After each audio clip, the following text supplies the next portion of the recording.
Hey everyone, I hope you all are doing good. So आज ਦੀ ਜਿਹੜੀ video ਹੈ ਉਹ ਬੇਸਡ ਹੈ CAQ ਦੀ ਆਨਲਾਈਨ ਪ੍ਰੋਸੈਸਿੰਗ ਦੇ ਉੱਪਰ। No doubt CAQ ਦੀ ਇਨੀਸ਼ੀਏਸ਼ਨ ਪਹਿਲਾਂ ਵੀ ਆਨਲਾਈਨ ਹੀ ਹੁੰਦੀ ਸੀ, but now the change is ਕਿ ਹੁਣ ਜਿਹੜੇ ਤੁਹਾਨੂੰ ਡਾਕੂਮੈਂਟਸ ਨੇ ਉਹ ਤੁਹਾਨੂੰ ਕੋਰੀਅਰ ਜਾਂ ਪੋਸਟ ਕਰਨ ਦੀ ਕੋਈ ਲੋੜ ਨਹੀਂ ਹੈਗੀ। ਇਸ ਜਿਹੜਾ ਸਾਰਾ ਪ੍ਰੋਸੈਸ ਹੈ ਇਹ ਆਨਲਾਈਨ ਹੀ ਹੋਏਗਾ, ਰਾਈਟ। ਸੋ ਆਪਾਂ ਜਾਣਦੇ ਹਾਂ ਕਿ ਲੋਕਡਾਊਨ ਕਰਕੇ ਜਿਹੜੇ CAQs ਬਹੁਤ ਜ਼ਿਆਦਾ ਡਿਲੇ ਹੋ ਰਹੇ ਸੀਗੇ, ਇਹ ਕਾਫੀ ਪ੍ਰੋਬਲਮ ਹੋ ਰਹੀ ਸੀ। ਦੈਟਸ ਵਾਈ ਜਿਹੜੀ ਕਿਊਬਿਕ ਦੀ ਗਵਰਨਮੈਂਟ ਹੈ, ਕੈਨੇਡਾ ਦੀ ਕਿਊਬਿਕ ਗਵਰਨਮੈਂਟ ਹੈ, ਉਹਨੇ ਇੱਕ ਜਿਹੜਾ ਪ੍ਰੋਸੈਸ ਨਵਾਂ ਸਟਾਰਟ ਕੀਤਾ ਸੋ ਦੈਟ ਕਿ ਜਿਹੜੀ ਇਹ ਪ੍ਰੋਬਲਮ ਹੈ ਇਹ ਓਵਰਕਮ ਹੋ ਜੇ, ਰਾਈਟ। ਸੋ ਇਹ ਜਿਹੜੀ ਪ੍ਰੋਬਲਮ ਸੋਲਵ ਕਰਨ ਲਈ ਇਹਨਾਂ ਨੇ ਉਹੀ ਸੌਫਟਵੇਅਰ ਯੂਜ਼ ਕਰ ਰਹੇ ਨੇ ਜਿਹੜਾ ਕਿ PR ਲਈ ਯੂਜ਼ ਹੁੰਦਾ, ਦੈਟ ਇਜ਼ ਅਰੀਮਾ। ਸੋ ਸਭ ਤੋਂ ਪਹਿਲਾਂ ਮੈਂ ਤੁਹਾਨੂੰ ਦੱਸੂੰਗੀ ਕਿ it's quite hard to handle this process, ਤਾਂ I advise you guys ਕਿ ਤੁਸੀਂ experts ਦੀ ਹੀ ਸਲਾਹ ਲਓ ਇਹਦੇ ਲਈ, right। if you need us, we are ready to help you। ਅਸੀਂ ਤੁਹਾਡੇ CAQs ਮੰਗਵਾ ਕੇ ਦੇਵਾਂਗੇ, ਅਪਲਾਈ ਕਰਾਂਗੇ, right।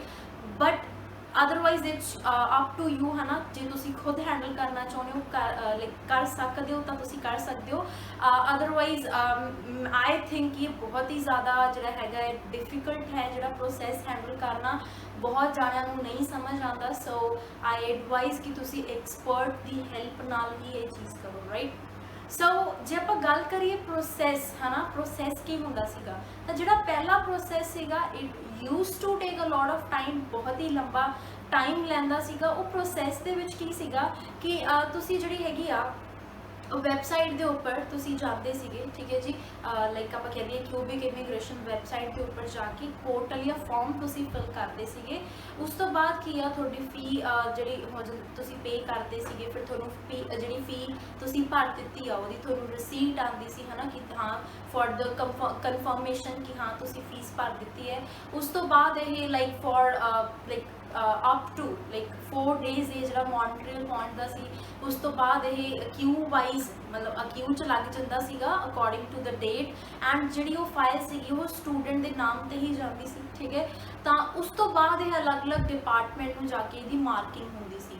ਤਾਂ ਇਹਦੇ ਵਿੱਚ ਲੋਕ ਇਨਵੋਲਵ ਸੀਗੇ। ਸੋ ਹੁਣ ਆਪਾਂ ਨੂੰ ਪਤਾ ਕਿ ਵੀਕਐਂਡ ਆ ਗਿਆ, ਹੌਲੀਡੇਜ਼ ਆ ਗਈਆਂ, ਸੋ ਇਹ ਜਿਹੜਾ ਪ੍ਰੋਸੈਸ ਸੀਗਾ ਇਹ ਤਾਂ ਕਰਕੇ ਵੀ ਲੇਟ ਹੋ ਜਾਂਦਾ ਸੀ, ਐਂਡ ਇਟ ਹੈਡ ਅਦਰ ਸੋ ਮੈਨੀ ਰੀਜ਼ਨਸ, ਹੈ ਨਾ, ਕਿ ਇਸ ਕਰਕੇ ਜਿਹੜਾ ਇਹ ਡਿਲੇ ਹੋ ਜਾਂਦਾ ਸੀਗਾ। But now in the new process change ਕੀ ਆ ਗਿਆ ਇਹਦੇ ਵਿੱਚ, like people are not involve. ਜਿਹੜਾ ਆਨਲਾਈਨ ਪ੍ਰੋਸੈਸ ਹੋ ਰਿਹਾ ਉਹ ਤੁਹਾਡਾ ਬਹੁਤ ਟਾਈਮ ਸੇਵ ਕਰੇਗਾ, ਬਿਕਾਜ਼ ਉਹ ਆਟੋਮੈਟਿਕ ਚੀਜ਼ਾਂ ਚੱਲੀ ਜਾਣਗੀਆਂ, ਰਾਈਟ। ਹੁਣ ਇਹਦੇ ਵਿੱਚ ਹੈ ਕਿ ਜਿਹੜਾ ਤੁਸੀਂ ਸਭ ਤੋਂ ਪਹਿਲਾਂ ਤਾਂ ਉਹੀ ਆ ਕਿ ਤੁਸੀਂ ਉੱਥੇ ਜਾਓਗੇ ਵੈਬਸਾਈਟ ਉੱਪਰ, ਰਾਈਟ। ਤੁਸੀਂ ਜਦੋਂ ਲਾਈਕ ਸਬਮਿਟ ਕਰਾਉਂਦੇ ਹੋ ਆਪਣੀ ਫਾਈਲ, ਫਿਰ ID ਜਨਰੇਟ ਹੁੰਦੀ ਹੈ ਤੁਹਾਡੀ ਅਰੀਮਾ ਦੇ ਉੱਪਰ, ਰਾਈਟ। ID ਜਨਰੇਟ ਹੋ ਗਏ ਮਤਲਬ ਮੈਕਸਿਮਮ ਜਿਹੜੇ ਆਪਾਂ ਕਹਿ ਦਈਏ 4 ਦਿਨ ਲੱਗਦੇ ਨੇ ਮੌਂਟਰੀਅਲ ਪਹੁੰਚਣ 'ਚ। ਉਸ ਤੋਂ ਬਾਅਦ ਇਹ ਸਿੱਧਾ ਹੀ ਲਾਈਕ ਐਲੋਕੇਟ ਹੋ ਜਾਂਦਾ, ਆਪਾਂ ਕਹਿ ਦਈਏ ਡਿਫਰੈਂਟ ਡਿਪਾਰਟਮੈਂਟਸ ਨੂੰ, ਐਂਡ ਆਪਣੇ ਆਪ ਆਟੋਮੈਟਿਕ ਇਹ ਕਿਊ ਦੇ ਵਿੱਚ ਲੱਗ ਜਾਂਦਾ। ਸੋ it has saved a lot of time for us, ਠੀਕ ਹੈ। ਬਹੁਤ ਜ਼ਿਆਦਾ ਟਾਈਮ ਜਿਹੜਾ ਇਹਨਾਂ ਨੇ ਘਟਾ ਦਿੱਤਾ ਹੈ। ਸੋ ਮੋਰ ਓਵਰ ਆਪਾਂ ਇਹ ਵੀ ਕਹਿ ਦਿੰਦੇ ਹਾਂ ਕਿ ਪਹਿਲਾਂ ਕੀ ਹੁੰਦਾ ਸੀਗਾ, ਜਦੋਂ ਤੁਹਾਡੀ ਤੁਸੀਂ ਲਾਈਕ ਸਬਮਿਟ ਕਰਾਉਂਦੇ ਸੀ ਤਾਂ you were unaware about your status ਕਿ ਕਿੱਥੇ ਤੱਕ ਪਹੁੰਚੀ ਫਾਈਲ ਜਾਂ ਕੀ ਬਣ ਰਿਹਾ, because there was no means of communication. The only way was ਕਿ ਤੁਸੀਂ ਜਾਂ ਤਾਂ ਲੈਟਰ ਲਿਖਦੇ ਸੀ ਉਹਨਾਂ ਨੂੰ ਡਾਇਰੈਕਟ, ਜਾਂ ਫਿਰ ਤੁਸੀਂ ਰਾਤ ਨੂੰ ਕਾਲ ਕਰਦੇ ਸੀਗੇ। ਬਟ ਉਹਦੇ ਵਿੱਚ ਪ੍ਰੋਬਲਮ ਇਹ ਸੀ ਕਿ ਉਹ ਲੱਕ 'ਤੇ ਡਿਪੈਂਡ ਕਰਦਾ ਸੀ ਕਿ ਮੋਸਟ ਆਫ ਦ ਕੇਸਿਸ ਦੇ ਵਿੱਚ ਕੀ ਆ ਉਹਦਾ ਰਿਸਪੌਂਸ ਨਹੀਂ ਸੀ ਆਉਂਦਾ, ਰਾਈਟ। ਬਟ ਜਿਹੜਾ ਹੁਣ ਨਵਾਂ ਪ੍ਰੋਸੈਸ ਹੈ ਉਹਦੇ ਵਿੱਚ ਕੀ ਆ, you have a option to mail them, ਠੀਕ ਹੈ। ਤੁਸੀਂ ਮੇਲ ਕਰ ਸਕਦੇ ਹੋ ਉਹਨਾਂ ਨੂੰ, ਮੇਲ ਥਰੂ ਤੁਸੀਂ ਆਪਣਾ ਸਟੇਟਸ ਪਤਾ ਕਰ ਸਕਦੇ ਹੋ ਕਿ ਹਾਂਜੀ ਕੀ ਪ੍ਰੋਸੈਸ ਚੱਲ ਰਿਹਾ। ਬਟ ਇੱਥੇ ਥੋੜ੍ਹੀ ਜਿਹੀ ਹੈਗੀ ਹੈ ਕਿ ਤੁਹਾਨੂੰ ਜਿਹੜੀ ਪੇਸ਼ੈਂਸ ਰੱਖਣੇ ਪੈਣਗੇ। ਓਬਵੀਅਸਲੀ ਇਹ ਨਹੀਂ ਹੈਗਾ ਕਿ ਹਰ 5 ਦਿਨ ਬਾਅਦ, ਹਰ ਹਫਤੇ ਬਾਅਦ ਤੁਸੀਂ ਕਹਿ ਰਹੇ ਹੋ ਹਾਂਜੀ what is the status of my file, what, ਹੈ ਨਾ, ਕੀ ਚੱਲ ਰਿਹਾ ਕੀ ਨਹੀਂ, ਤਾਂ ਉਹ ਚੀਜ਼ ਥੋੜ੍ਹੀ ਜਿਹੀ ਔਕਵਰਡ ਹੋਏਗੀ, ਹੈ ਨਾ। ਸੋ ਉੱਥੇ ਥੋੜ੍ਹਾ ਜਿਹਾ ਤੁਹਾਨੂੰ ਪੇਸ਼ੈਂਟ ਰਹਿਣ ਦੀ ਲੋੜ ਹੋਏਗੀ।